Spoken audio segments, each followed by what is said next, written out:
All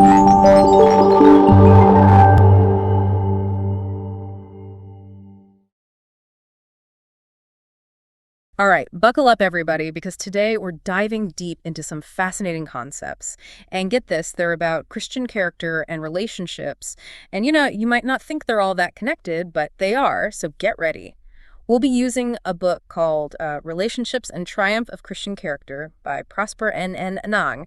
And let me tell you, this book has a really unique perspective on how developing a strong Christian character is kind of like having a secret weapon, especially when it comes to navigating those pressures of life, the stuff that weighs us all down.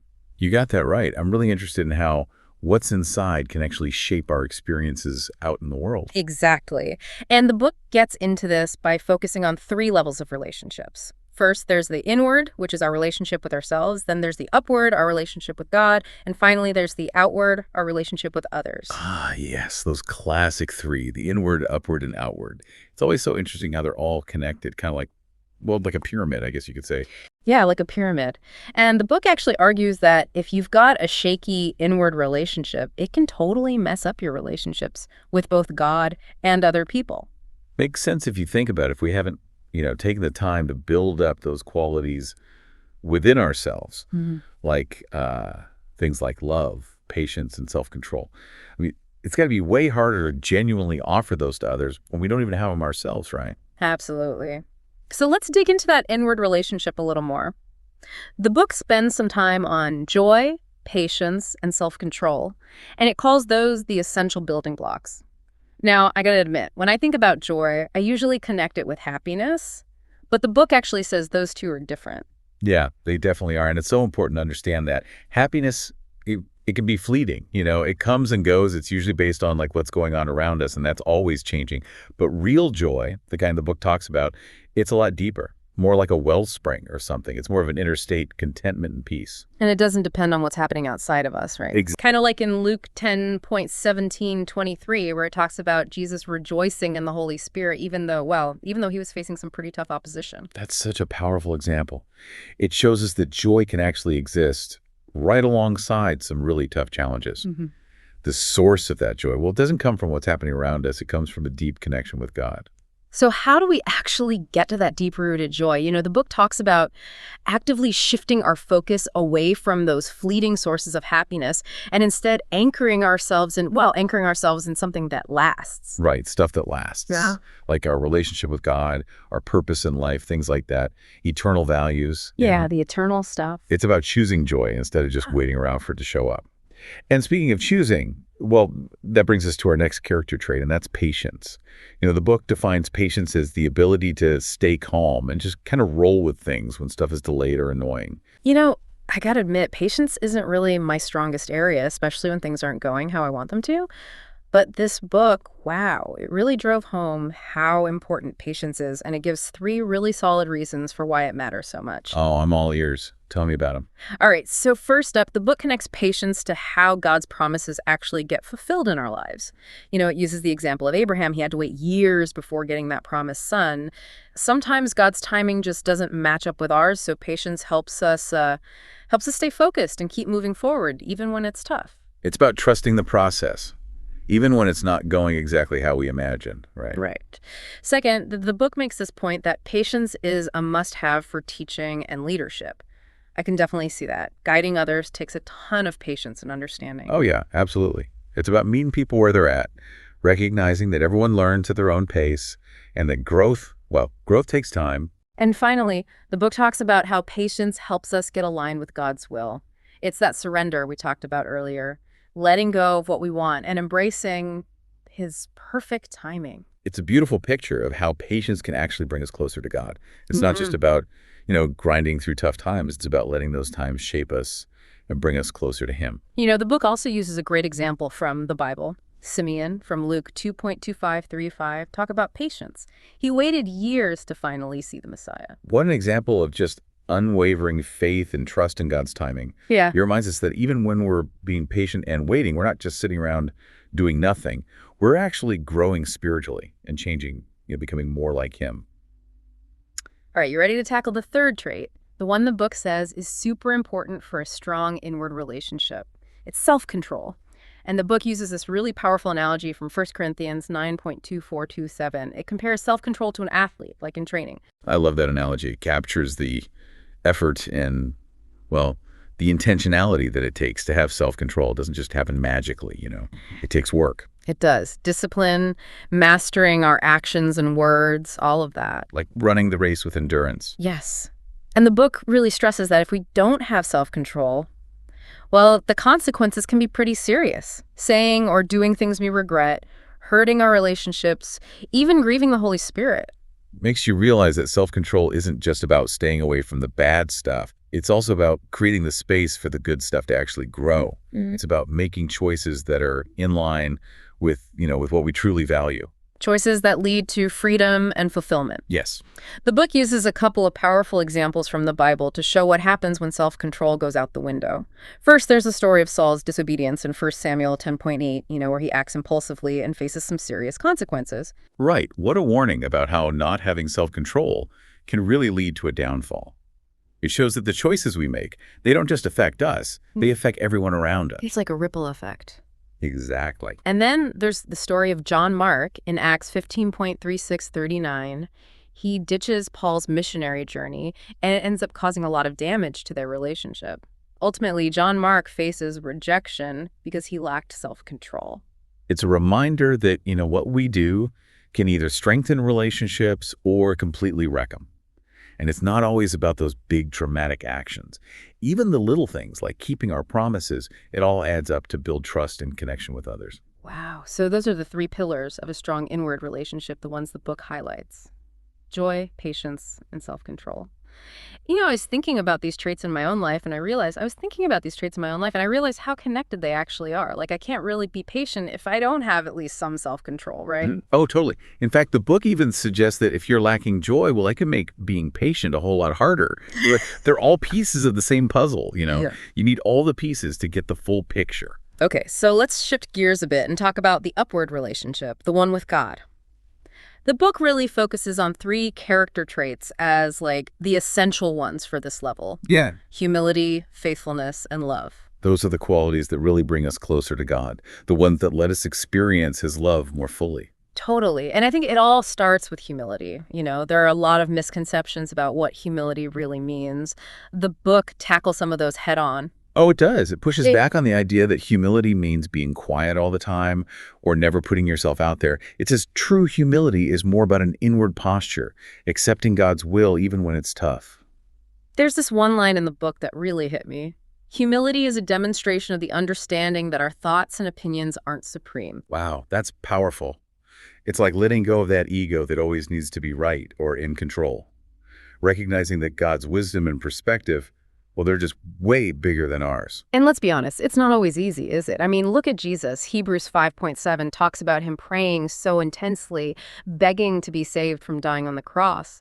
But in the end, he surrendered to God's will, even though it meant unimaginable suffering. What an example of humility. It shows how deep that surrender really needs to be. Makes you think about those times in your own life when you've struggled with God's plan, wanting things to go your way. The book uses another good example, Hannah, from 1 Samuel 1.10-11. She had to give up her deepest desire to have a child and just accept God's will, and that ultimately led to her son becoming this key figure in Israel's history. It's a reminder that sometimes the hardest surrenders lead to the biggest blessings.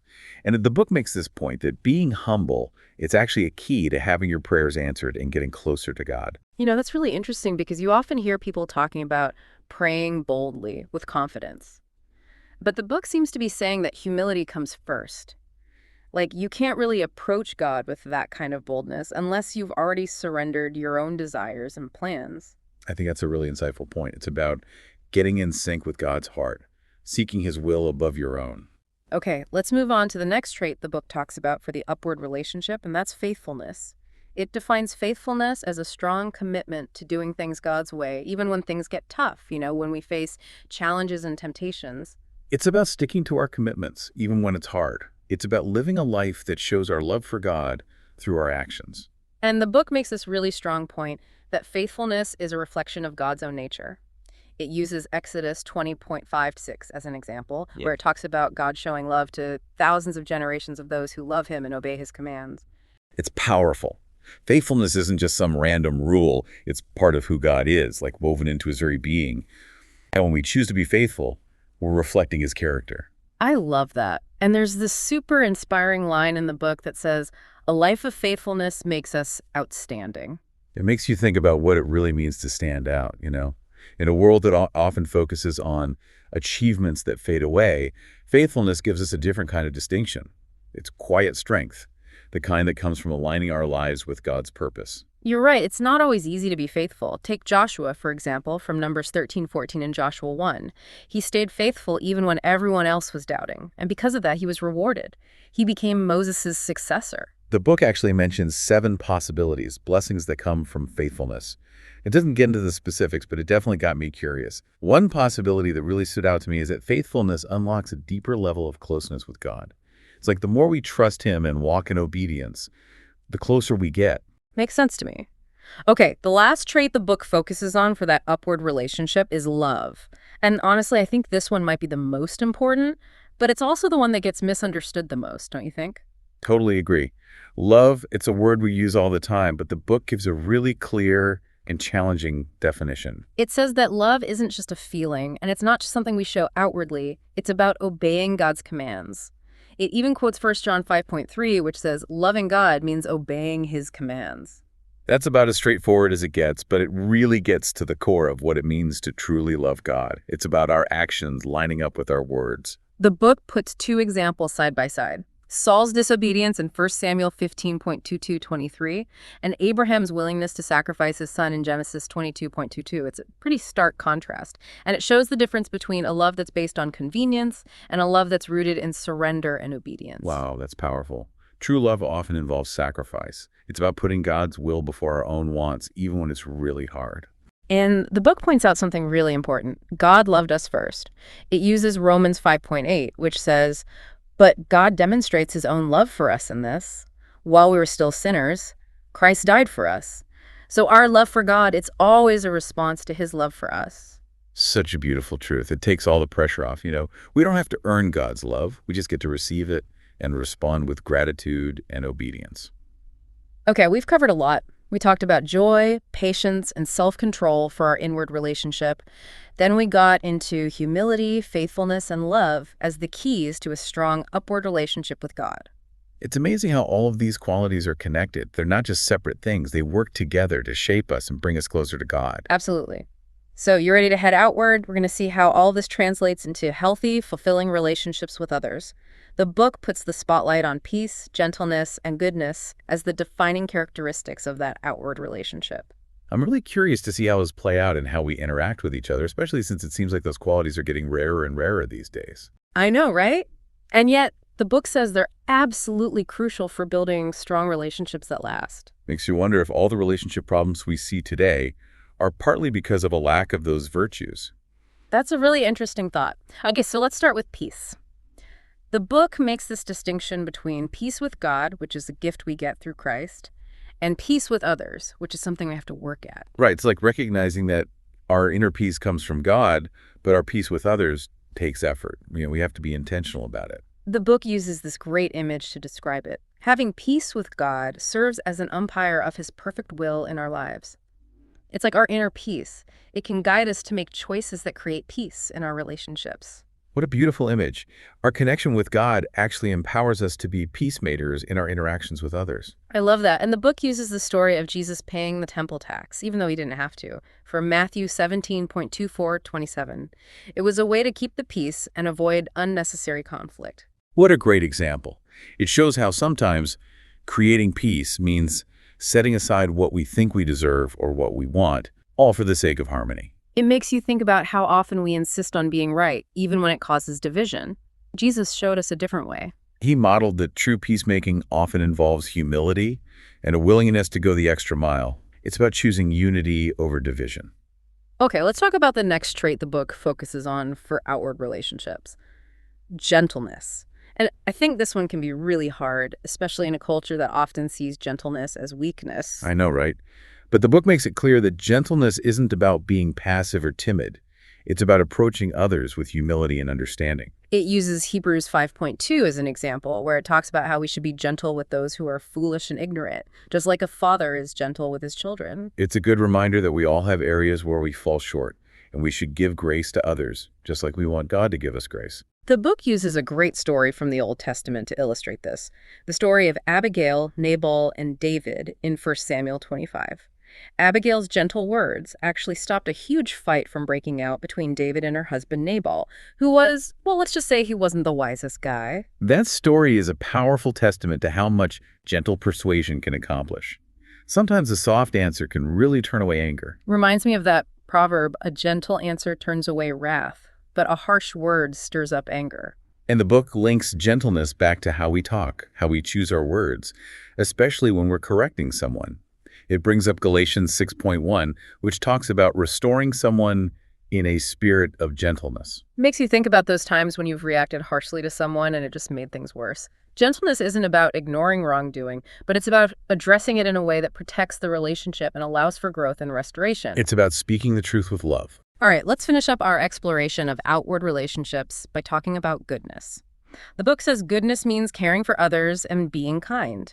It's about going beyond just being nice. It's about actively wanting what's best for others. It's about putting love into action. Exactly. And the book uses the classic example of the Good Samaritan from Luke 10.25-37, the guy who helps the stranger even though it's inconvenient and potentially risky. It's such a powerful story. It challenges our ideas about who our neighbor really is. And then there's the story of Dorcas from Acts 9.36-31. She was known for her kindness and generosity, and she was even miraculously brought back to life. That's an interesting connection. It's not like we can earn God's favor by doing good deeds, but our actions can definitely reflect the goodness that He's put inside of us. And sometimes that goodness can spread and touch people's lives in ways we never imagined. And there's this encouraging statement from the book that says, a character of goodness attracts divine backup, support, and remembrance. It's like when we live out goodness, we're getting in line with God's heart and becoming channels of His love and grace. That's beautiful. It reminds us that what we do has lasting significance. It's not just a fleeting moment. It's part of a bigger story that God is writing. So we've explored all 9 character traits: joy, patience, self-control, humility, faithfulness, love, peace, gentleness, and goodness. What an incredible journey. I agree. And what really stands out to me is how the book connects all of these traits back to the Ten Commandments. Oh, yeah. I was going to ask you about that. It seemed like a pretty important point. It is. The book argues that the Ten Commandments aren't just a bunch of rules. They're actually a guide for how to live in a way that honors God and builds strong relationships. That makes so much sense. It's like God gave us the blueprint for thriving relationships. Exactly. And the book specifically points out how the first 4 commandments are all about that upward relationship with God. They emphasize love, faithfulness, and having the right understanding of who God is. It's like those first 4 commandments lay the foundation for everything else. And then it gets really interesting when the book talks about adultery in the context of the 7th commandment. It says that adultery often comes from a lack of self-control, joy, and patience in a person's inward relationship. Wow, that's a strong connection. It shows how what's going on inside of us can show up in our actions, even in something as serious as infidelity. It really emphasizes how connected all 3 relationship levels are. Okay, so we've covered a lot. What are your biggest takeaways from this deep dive? What's really resonating with you? What really stands out to me is how the book emphasizes how all 9 of these character traits are connected. It's not enough to just focus on 1 or 2. They all work together. They reinforce and strengthen each other. Yeah, they're like pieces of a puzzle. Each one's got to be there to get the whole picture of, what it means to have mature Christian character. And I really appreciate how the book brings it all back to the 10 Commandments. It's a good reminder that those aren't just random rules. They're actually principles for living a life that honors God and brings blessings. It's like God gave us the blueprint for how to have amazing relationships. Exactly. And it all starts on the inside with us. Yeah. Building that joy, patience, self-control. Because if we don't get that right, well, it's going to affect everything else. The book's examples of Saul and John Mark, those are some pretty serious warnings. Their lack of self-control, it had some major consequences. It really makes you stop and think about the choices we make every day and how much they matter, not just for us, but for our relationships with God and everyone else. Absolutely. And the cool thing is, the book offers hope. It shows us that these character traits, they're not set in stone. we can grow and develop them over time. It's like we're all works in progress. Exactly. With God's help, we could become more joyful, more patient, more humble, more faithful, more loving, more peaceful, more gentle, more good. That's encouraging. So as we're wrapping up this deep dive into Christian character and relationships, I want to leave you with something to think about. What really struck me about this book is how it shows that Christian character, it's not just about being a good person. It's about unlocking this whole other level of fulfillment and making a real impact in the world. I agree. And what I find so helpful is that the book doesn't just tell us to be joyful or patient. It actually gives us real-life examples and insights from the Bible on how to do it. It's like a roadmap for character development, not just some theory. Yeah, totally. So my question for you listening is this. Which of these 9 character traits do you feel you could work on to make your own relationships stronger? What would it look like to really focus on those areas where you're falling short and ask God to help you grow? It's a good question to think about, maybe even talk about with a close friend or a mentor. It's been an amazing journey exploring all of this, and I really hope this deep dive has sparked some new ideas and maybe even inspired you to take those next steps in your own growth. Thanks for joining us on this deep dive. We'll see you next time.